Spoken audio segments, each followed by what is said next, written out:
And we're live. Hey, everybody. Welcome to the penultimate panel for Yellow Book Upload PDX. That sounds so awesome. Penultimate. Right? I mean, if you know the big words, why not use them? Here we are, Yellow Book Upload PDX. I'm Margaret Pinard here with JD Estrada. Greetings, fellow humans.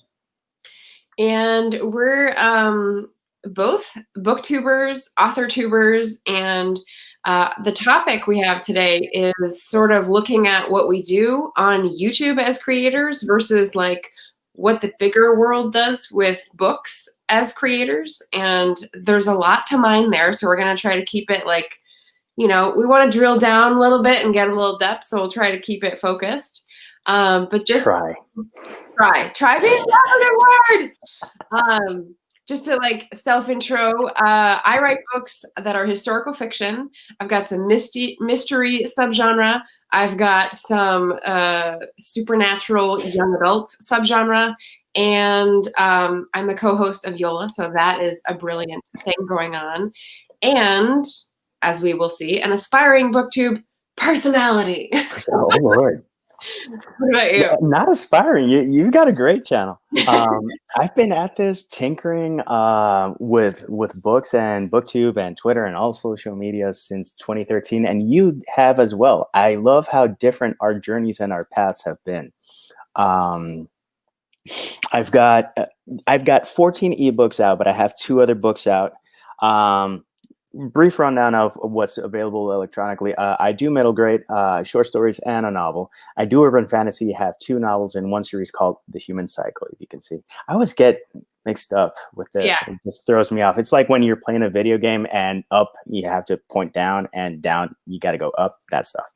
So I have that. I have 6 poetry collections. I have 1 in Spanish, and I have 5 in English. The 5 in English, I did do a large collection because when you go to a con, and I do hope to go back to a convention sometime soon, you have to set everything up, and it was getting complicated. I was like, I need to make life more simple. So basically, I took the 5 English collections, and I took poetry that appears in other books, and I put it in a big one called Recollection. I also write nonfiction. I also have a bilingual short story, essay, and poetry collection called 2020 because I am from Puerto Rico. I am from Puerto Rico, and when I say I'm Puerto Rican, puedo hablar en español, and I can change from English to español in the same context de una oración, and I do not. I can just maintain the grammar in both languages, and I don't get bored. I think that's the coolest part of it all.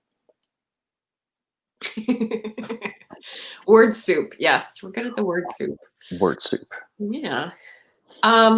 And then we're going to start talking about panels and stuff, which is like a little meta. But before we do that, we wanted to say we're giving away a thing. It's also a little meta.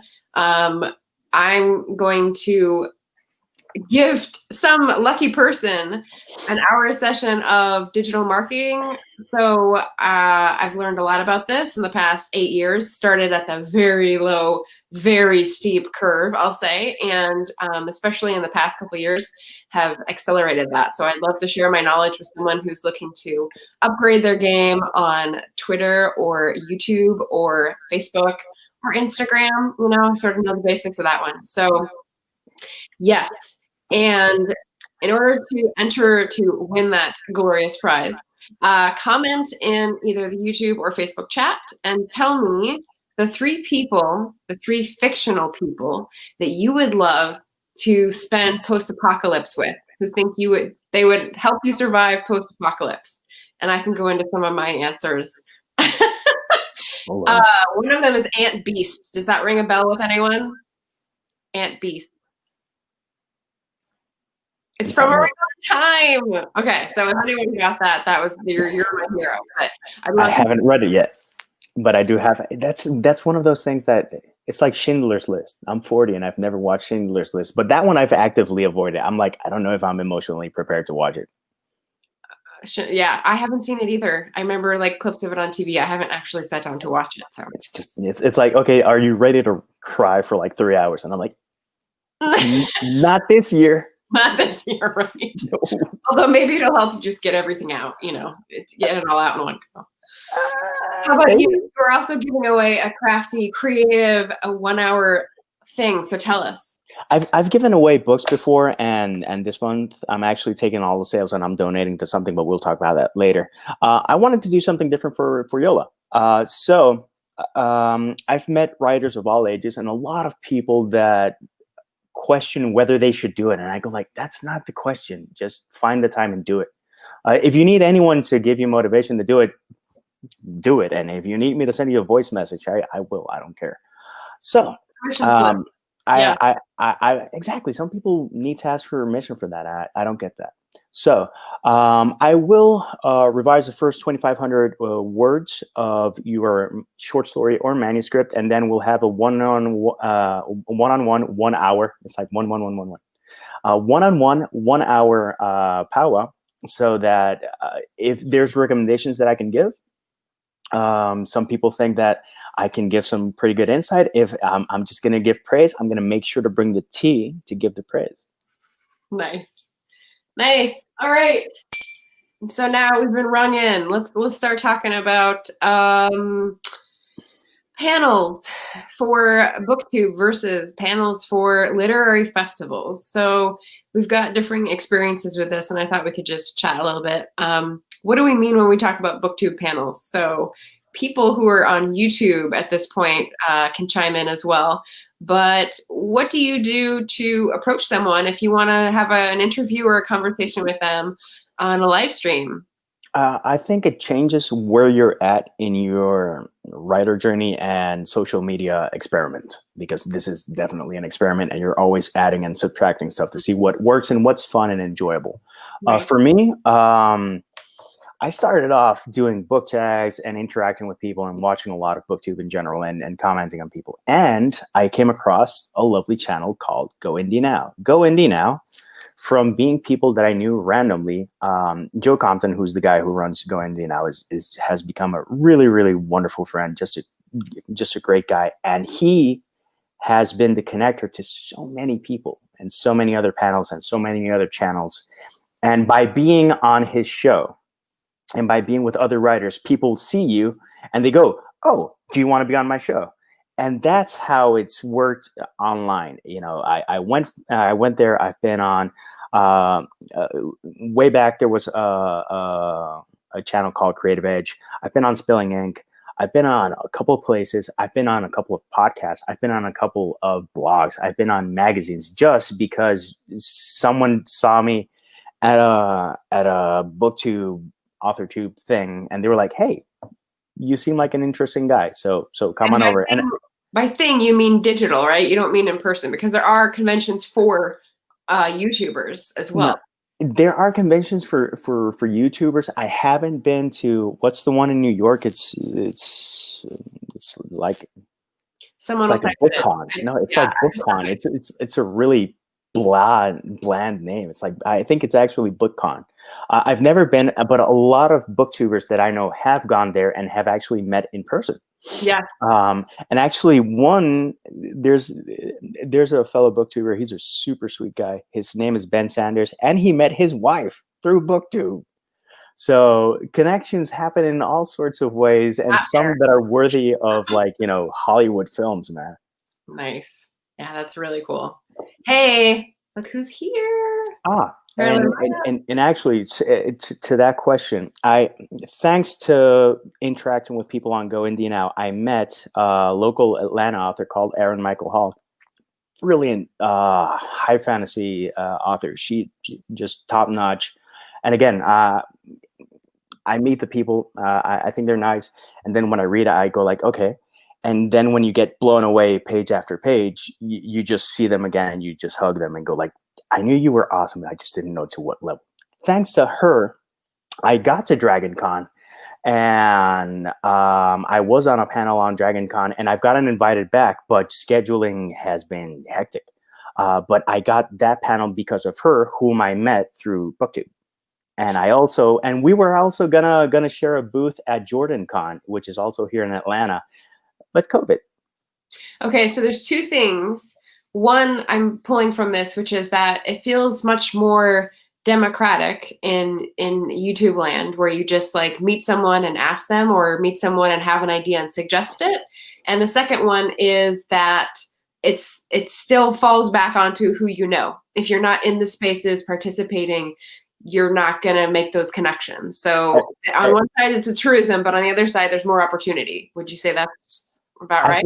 I think that's pretty accurate, and it's all about connections in the end, and just connecting with people. Eventually, you compile a sort of tribe. Some circles are closer than others, but you click with people, and those people will go to bat for you in ways that you never imagined. Mm-hmm. Again, Erin Michael, super sweet. I saw her at JordanCon because we'd met through Go Indie Now.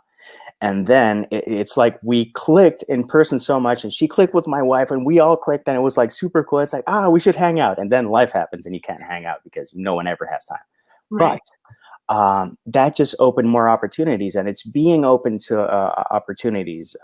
If anything I can say from my writer journey that I've learned is that sometimes you just, again, don't ask for permission. Just ask. You want to do a book event? Talk to a store manager, and if it's the right manager, you're going to get a book event. If it's the wrong manager, you're going to get the runaround and the eye roll and, oh my God, another indie author. And it's like, sorry. The ghosting. Yeah. We've all had that. All right. So what about literary festivals? So festivals in like a larger term. So as part of a volunteer with the Mighty Blaze, I've been exposed to more of the process behind the scenes of the publishing industry. And so I get to see how that works. And it seems like it's less collaborative at the panel level. So example, I was going to have a panel with you. We've had a few emails back and forth, sort of trading ideas. We want to go this direction. We want to go this direction. What are we going to pick, And it feels like the people who do the preparation for other talks in the literary fiction world, especially, it's more like the interviewer does their research and the author has their sort of phrases or things that they've thought about that they want to bring out from the book, kind of like a person going to a job interview, and they don't really talk about it beforehand. It's like what's it called? Blind date? No, well, maybe like that too. Not as traumatic. When you have to come together performance and you're ad-libbing. It's improv. Improv, yeah. And so it's not expected that you would go back and forth about stuff beforehand. I mean, maybe some people do, but that's not what I've seen. So I thought that was interesting. I think that it depends on the scope of the event and how many people they have working at the event. My experience with people that work at different events and different venues is that a lot of people are stretched thin. Like, one thing is to wear a couple of hats. Another thing is like, a menagerie of hats, and I have to do everything. And I've met people like that. And it gets to a point where you're like, how can I help you out? And it's not because I want, it's not because I want something in exchange. It's because I see, when someone's genuinely struggling and they're keeping a smile, but like crazy gluing it on. It's like, everything's fine, and everything's burning. My experience is that they're so stretched out, so stretched thin. Oh God, that sounded awful. So stretched thin that Freudian slip. So stretched thin that they're just trying to make things work. They're responding to emergencies because this year we've gotten a real lesson of what an emergency is. So yeah, that's hard. With the people at DragonCon, a very lovely panel, the high fantasy and science fiction. One of the smaller rooms, and a smaller room still had like 60 people. I was like, oh, okay, cool. And then more people came in. I was like, okay, I was expecting like 10 people, and then there's like a crowd, and I besmirched midichlorians, and someone took it personally. And I'm like, sorry, I'm older, and I'm one of those people who's a fan of the original trilogy. I'm sorry. Midichlorians? Have you ever watched Star Wars? Yeah, the movies? The original, not the original trilogy, the prequels. The 90s ones? The ones that aren't as good. The ones that just happened, or the ones that happened in high school? When was high school for you? I'm 39, so same time. Okay, so same time. Yeah, the ones that happened in high school. High school-ish. I don't think so. I think I saw maybe like 1.5. Anyway, metachlorians. It's something that appears there that they try to explain the force in like a scientific terms, and a lot of people, myself included, were like, maintain it mystical, dude. I like the magic. And someone, I got like a diehard Star Wars fan, and I was like, oh, I have learned this lesson. I do not need to commit this mistake ever again.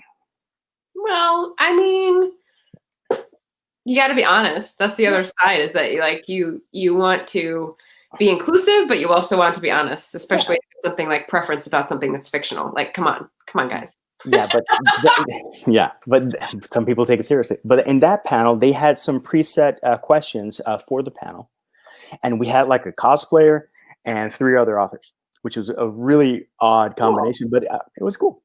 And then we fielded questions from the crowd, and that's when things got interesting. Okay. And there was tension. Not I'm pretty, happy-go-lucky guy. Another guy was a bit intense, and he had a very interesting exchange with an older gentleman in the crowd, and I was like, oh, this is gonna go down. And I'm like, okay, are we gonna have to stop a fight here? And I'm not exaggerating, it was that intense. So different levels of preparation depending on if you have someone specifically in charge of the panels, or if you have someone that is just running around trying to make things work. Okay. And that actually goes for online and in person. You'd think that online it's easier. No. Yeah, there's I mean, you pointed out that you have to get to the place when you're in person, and it's not COVID apocalypse. But if it's online and it is COVID apocalypse, you also have to understand the tech. And so that's another whole layer of. Well, there's a lot of people. Can you hear me? And no one mutes. Hello? We're having the conversation. That was like 3 generations ago, right? No, it still happens. And this year, everyone's realized how untech savvy they are, just with Zoom and Teams, Microsoft Teams, and stuff like that. There's always new stuff. So I mean, it's always going to be muting your button. That's something that people don't understand in the context of a meeting for your office or in a live panel, and then the echoes and stuff like that. There's a lot going on. All right. So to bring us back into more of a deep, squishy discussion, if we're talking about tech, if we're talking about opinions that are battling there, I want to ask about goals and goalposts. So, we can get upset about little details that go wrong, but I think it really helps to focus on what is your goal from this activity, right? So as authors, I mean, the first goal, the high golden rule, is usually to sell books, because what else are you writing and publishing for? If you're writing just for yourself, you don't need to publish. And even if you have a day job, and you don't need to sell the books for the money, it's like, well, what is the end goal here? And you need to define that for yourself to be happy with whatever activities you're doing. Right. So that's one thing. And you also have to be willing to edit that goal. I think some people get really focused on a goal, and if they can't achieve it, they think that it's a failure. And maybe what they need is to edit that goal, not to cheapen it or make it lower or something, but make it something that actually plays to their strengths. There are so many ways to go about this, seriously, and that goes for life in general. I want to do 200 push-ups, and I can only do 190. That is not the case. I think the most I can max out is like 40 when I'm going to the gym regularly. So I'm not bragging. I'm not one of those guys. Yeah, I can bench 340. But if you physically can only get to that, what if you edit that goal and say, okay, I'm going to do instead of 200, I'm going to do 300, but in 3 sets. It's even more than your original goal. You just edited it. If you apply that to books, you can get so creative. And I think that's something that people forget. People think that you only have to get creative when you write this. You have to get creative when you write this, when you market it, when you do anything. And as long as you're engaged with what you're doing, you can either hit goals. And the other thing is that specifically in BookTube and AuthorTube, getting goals is a tricky thing. Do tell. For me, if I upload a video, odds are that either 1 or 2 subscribers are going to get knocked off my list almost automatically because YouTube is that way. And I do not know why it does that. I've gone like, what am I doing wrong? And then everyone has said, you're doing nothing wrong. It just does that. And I go like, and what is the incentive to publish more content so people will be on your platform longer? I know that I'm not Ninja, and I know I don't have 1 million subscribers, but I'm still putting out content, and people might see an ad if they come to my channel. So it's still money that goes to Google. So here's the question to get underneath that. Like when I'm considering goals, I find that 1, for happiness, and 2, for success, it's always better if I'm trying to get at the feeling or the motivation behind the goal. So if it's, to get more subscribers, as you're describing, and more content means you always get a few kicked off, but weigh that against, with great content, you're getting more of the right people who really like your brand, right? Yeah. So yeah, for me, it's always about not just selling books, but like having that particular comment that makes you think, ooh, yes, they connected with the thing. They get what I was trying to say. Or yeah, having an opportunity come up, like where you're doing an interview with someone and you're like, oh, I never knew this existed, and now I have a whole new thing to explore. That's just opening the vista for me, and that's a success. I think that just in general, so what are my goals for BookTube, AuthorTube? First off, to have some content that I can share like now or in a couple of weeks, and it's a lot more functional than sharing a video on Instagram, to give you an example. For Instagram, there's like a window that people are going to watch your content. YouTube there's no logic to it.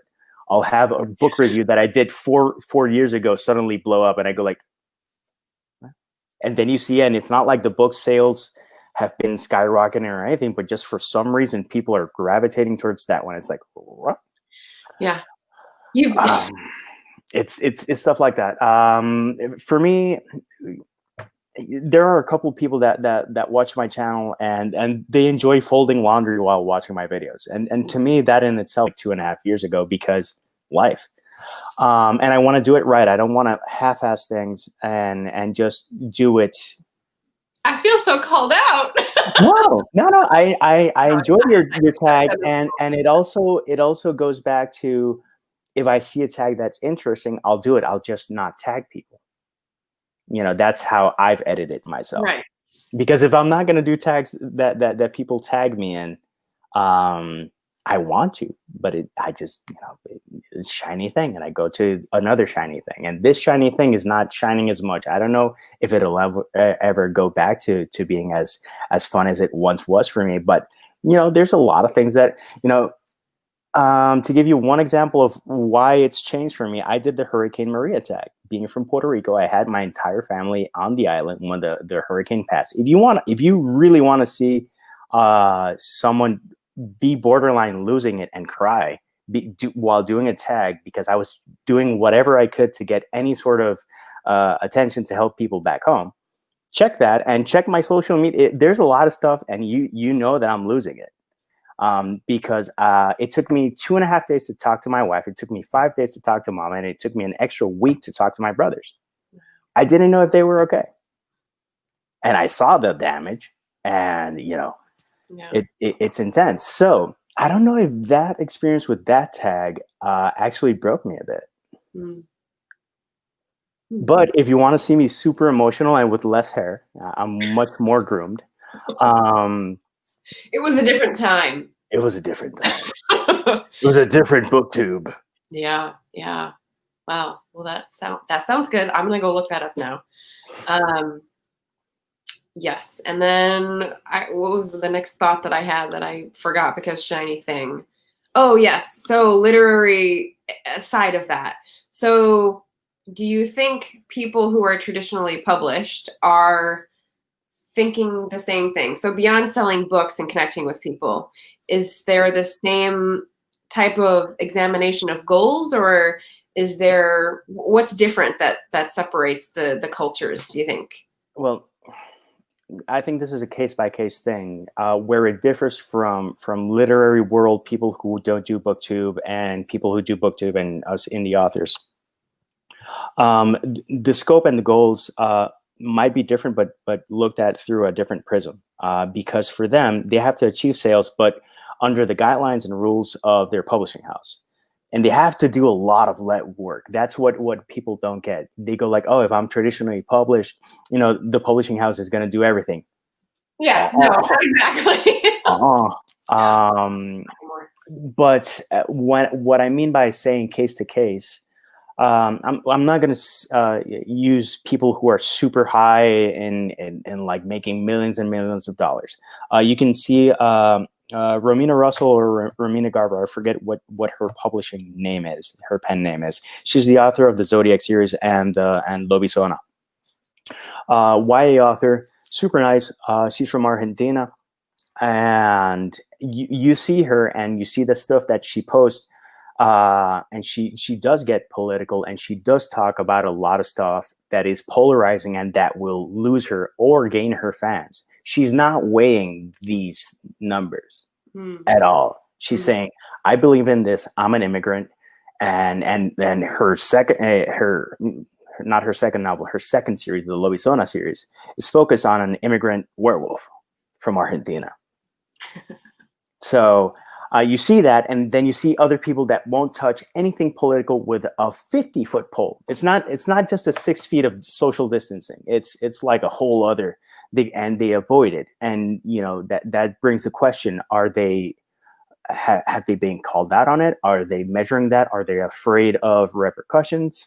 So I don't know. For me, I'm always try to be forthright and be honest, and people know where I stand with most issues. I do not enjoy shoving my opinion on people's faces. I do my best to be honest and enjoy sharing my opinion in a way that we can start a dialogue, which has been a challenge this year.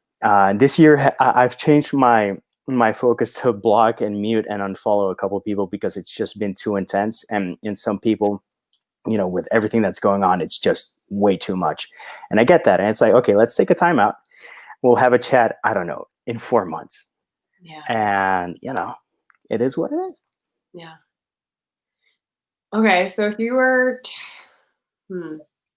I just had another shiny thought. Let's see if it goes back. I told you we're going to have a follow-up chat on your channel and my channel because there's going to be a lot.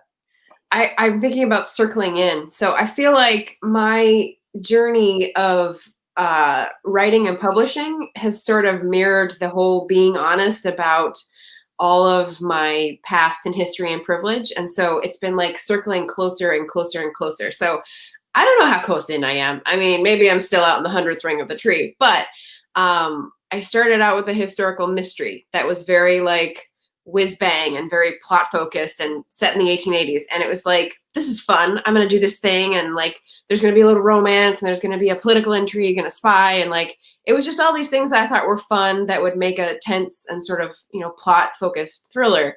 And then it was on to a young girl who goes back in time to set something right. There's like justice against the native tribes between people that live there now.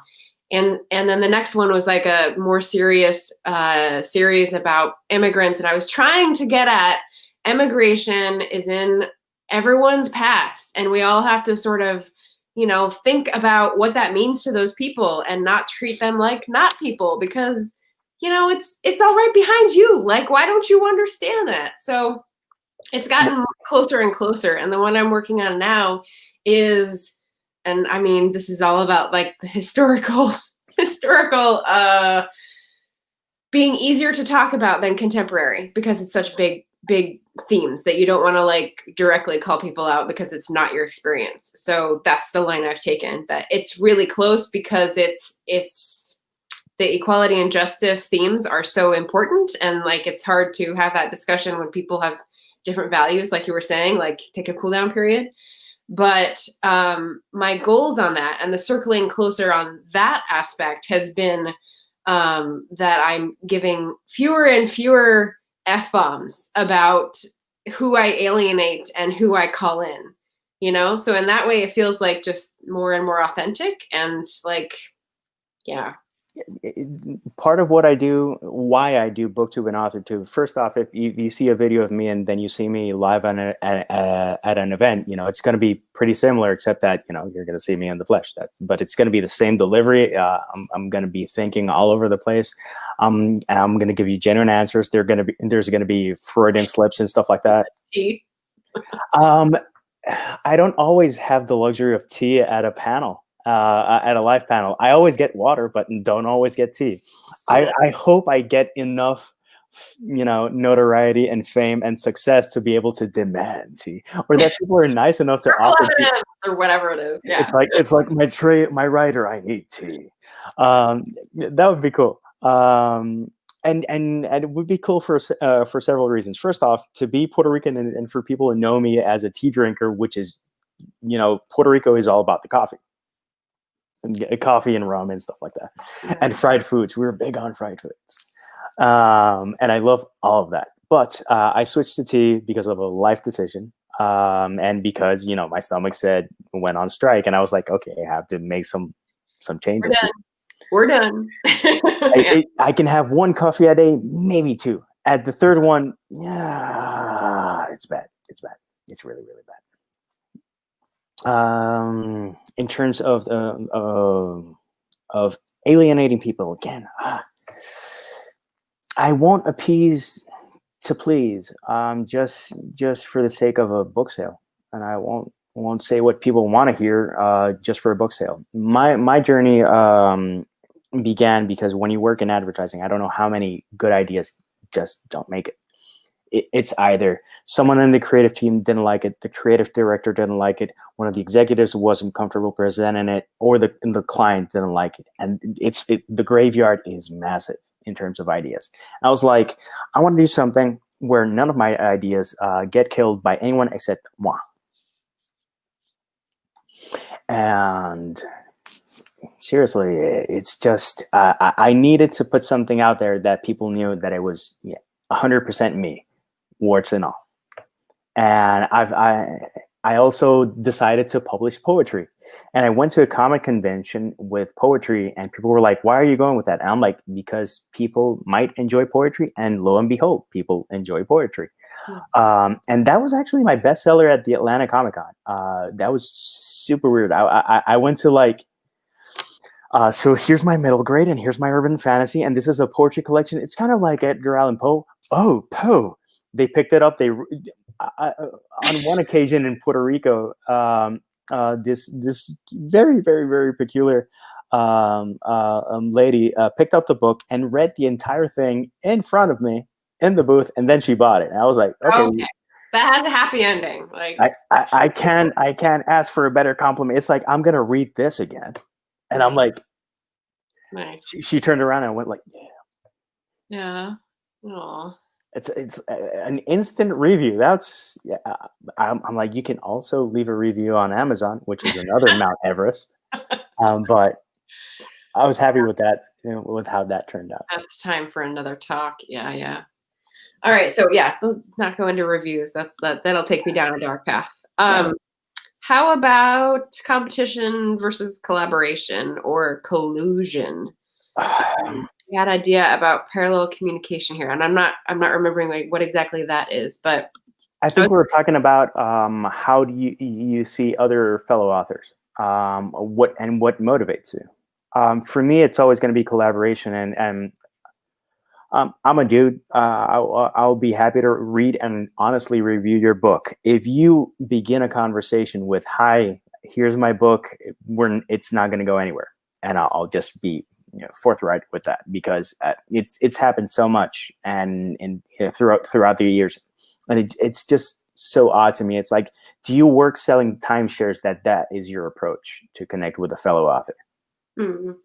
And I don't know. I've never felt comfortable with that. And do you want to exchange 5-star reviews? And I go like, oh, I'm like, oh, I don't feel well.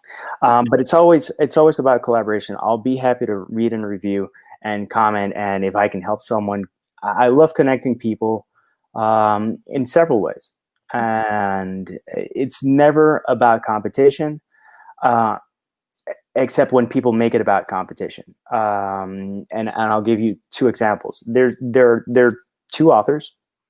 Won't even mention the gender.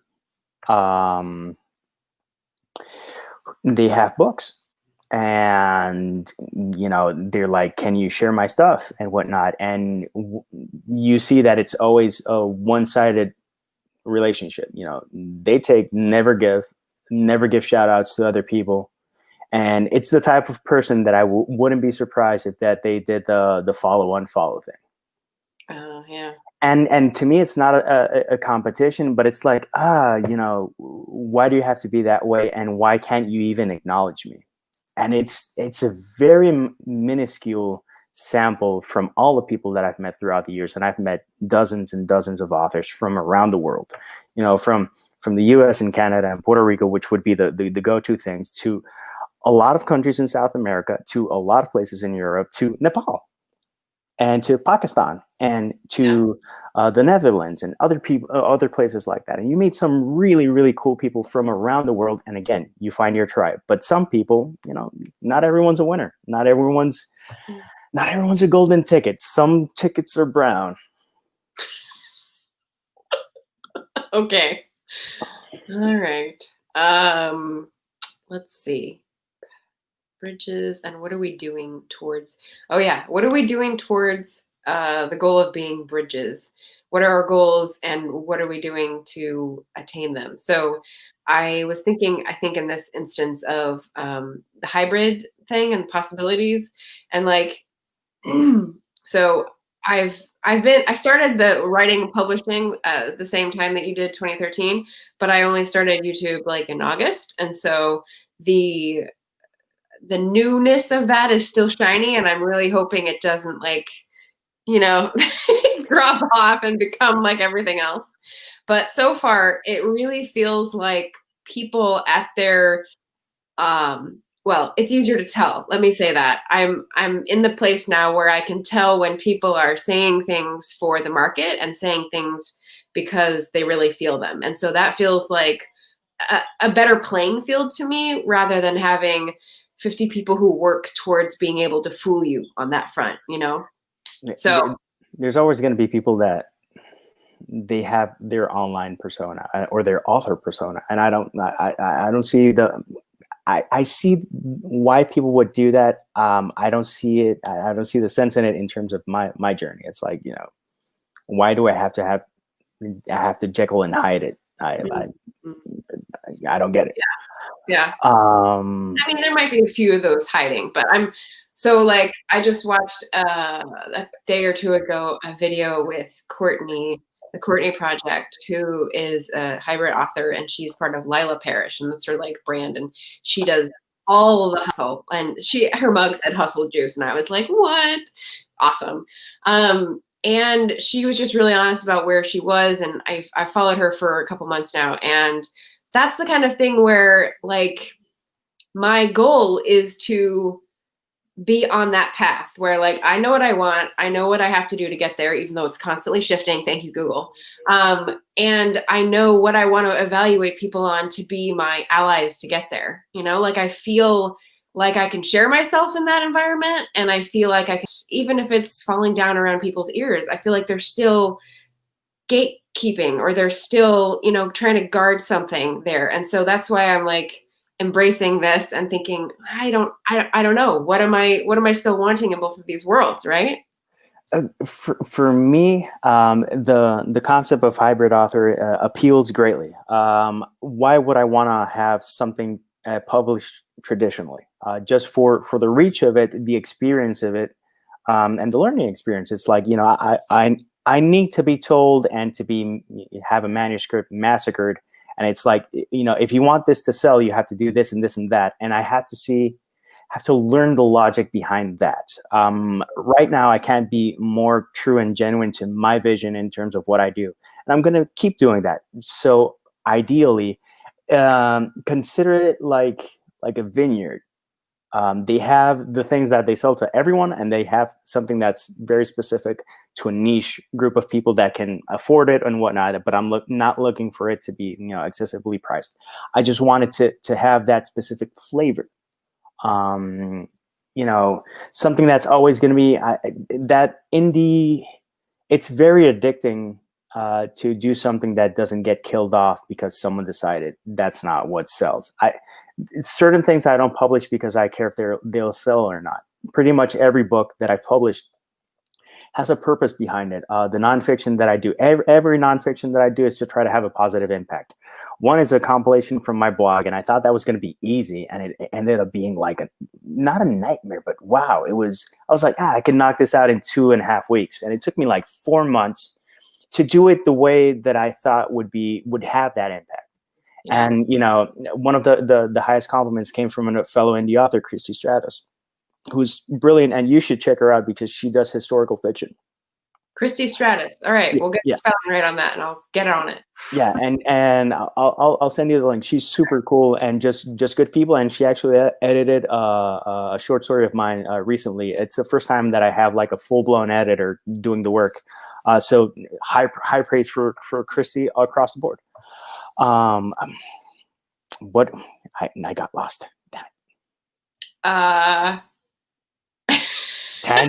Tangents, so many tangents. At least they're not. See, you're gonna get this in person when you see me at an event. So where were you headed? You were talking about because I did like 4 segues in a row. There's a cap of segues that you reach. And if you go past that, you're gonna have these awkward moments where you go like, okay, I just burped in a date or something like that. Nice. Damn it. Well, I know you wanted to. This is a perfect opportunity. I know you wanted to talk. We've got about 7 minutes left, so we haven't gotten any answers for our giveaway questions. But please tell us about what you're doing for this month and where that money's going. Okay, going back, I remembered. Everything that I publish is with a purpose. Christy keeps it on her nightstand to motivate herself, and sometimes she needs a shot of positivity. And for me, that's huge compliments. And middle grade, I publish stuff that has no violence because enough with what we have. And urban fantasy because sometimes you want to rip someone's head off. So for this month, all of my books. All sales that are on Amazon will go to support EB Research Project. EB Research is epidermolysis bullosa, which is a skin condition that is very severe. I followed this because of, thanks to Eddie Vedder and his wife, I learned about this condition. And because of this condition and finding out about research, AB research, I've been able to follow some really special stories, including Mark Hackes, young guy, very sweet kid. He has the condition, has had it 20 years. It's a tough condition to live with, and he still stays positive and has good vibes for everyone. His family is also very motivated, just really nice people. And so everything that I make off Amazon is going to go to them. And if it's not that high enough, I'll match it. I don't care because I already made a donation. But why not? If I have the means, why not help? Yes. Yeah.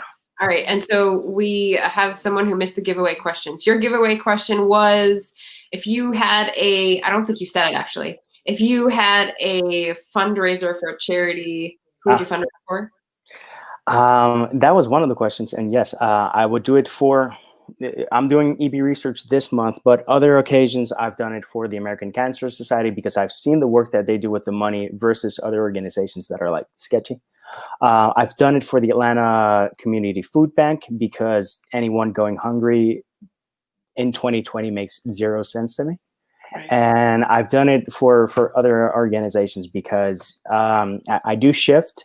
eventually I'm gonna not marry one, but just support it a bit more and try to affiliate a bit more, because beyond being an indie author, beyond being an author and having any type of fame or success or whatnot, if I can have a positive impact and shed some light on something like, EB, why not?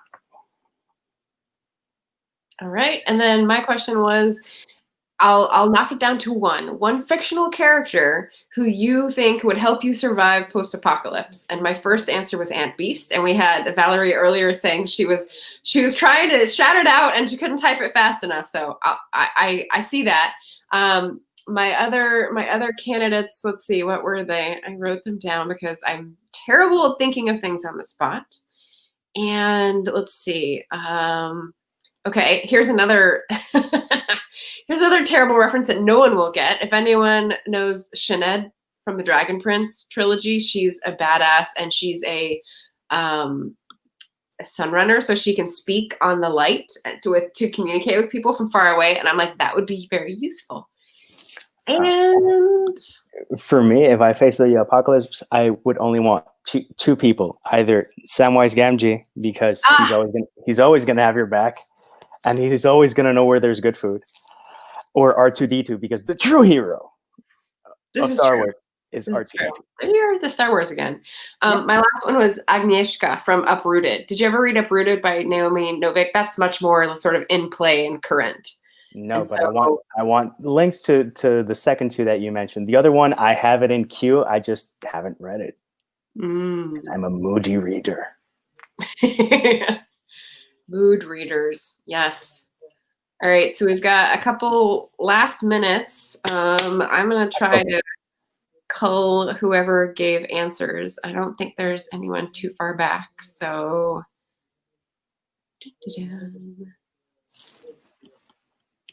And if the description of critiquing sounds too pretentious or whatnot, I'll beta read you.